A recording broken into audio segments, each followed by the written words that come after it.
Welcome back. The president of the St. Lucia National Cricket Association is calling for more investment to be made in sports, particularly cricket.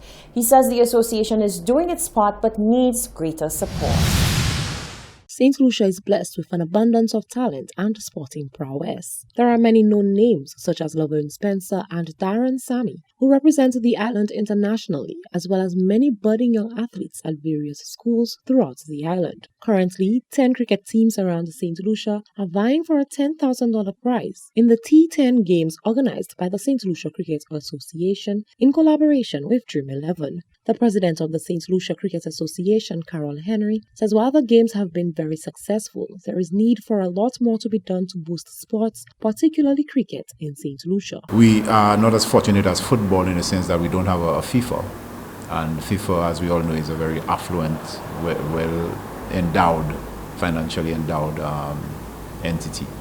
So we don't have that luxury in terms of the finance, because finance drives everything. I mean, there's no way you can skirt around it.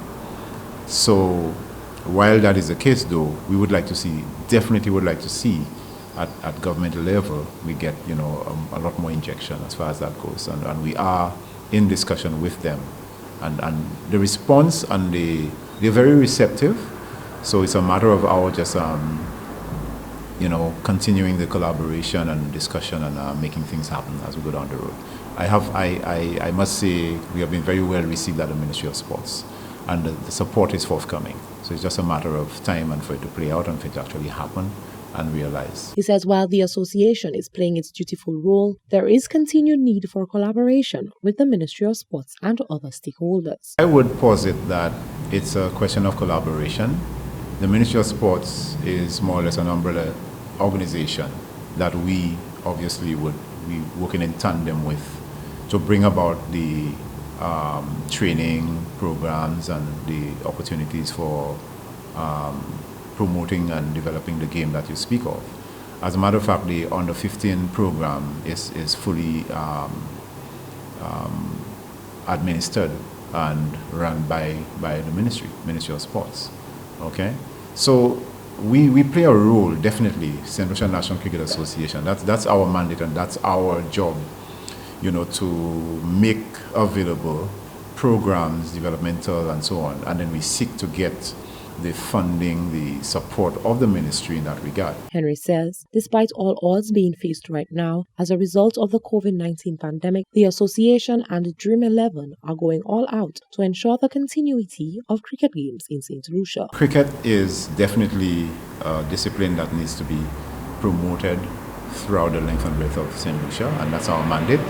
And for example, the Dream 11 tournament is viewed more promotional than developmental, because obviously it's only a turnover affair. It's not what you would look to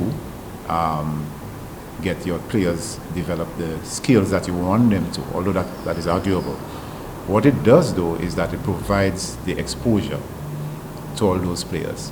As a matter of fact, we made it mandatory for each team to include in their ranks 2 under-19 players. That was the president of the St. Lucia National Cricket Association, Carol Henry.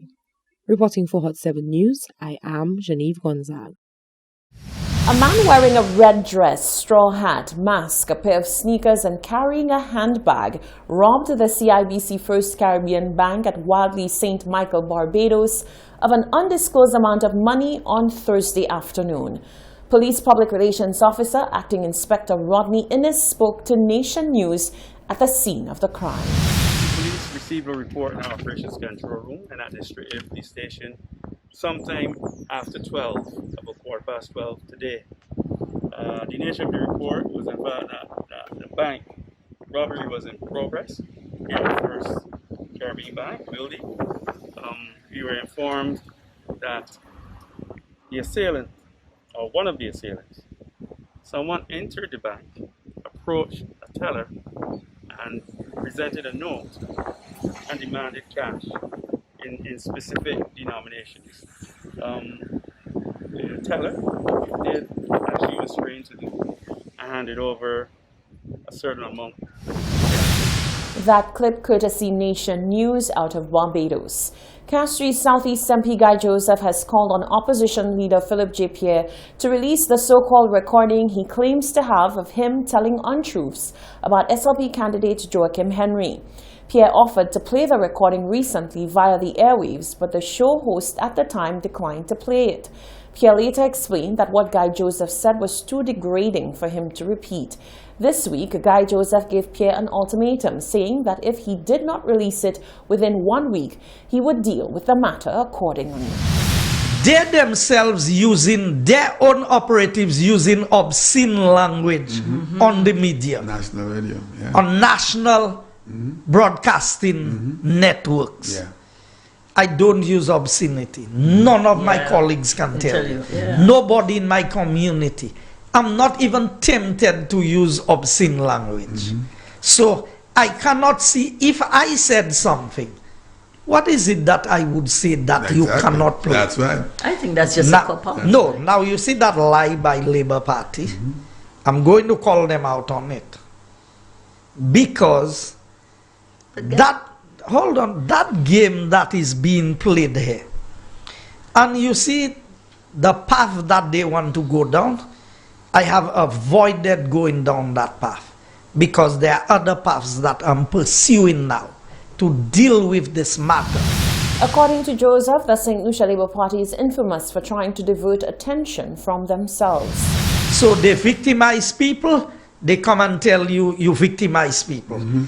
They corrupt, they come and tell you, you are corrupt. Everything, so, in other words, quand on moun ka di, oui, on ka pren douvan, kouye yo vole avant yo kouye yo vole. I want them, and Philip J. Pierre, as leader of the opposition, and who's supposed to be a responsible member of parliament, I would not expect him to come and lie to the people of St. Lucia about something.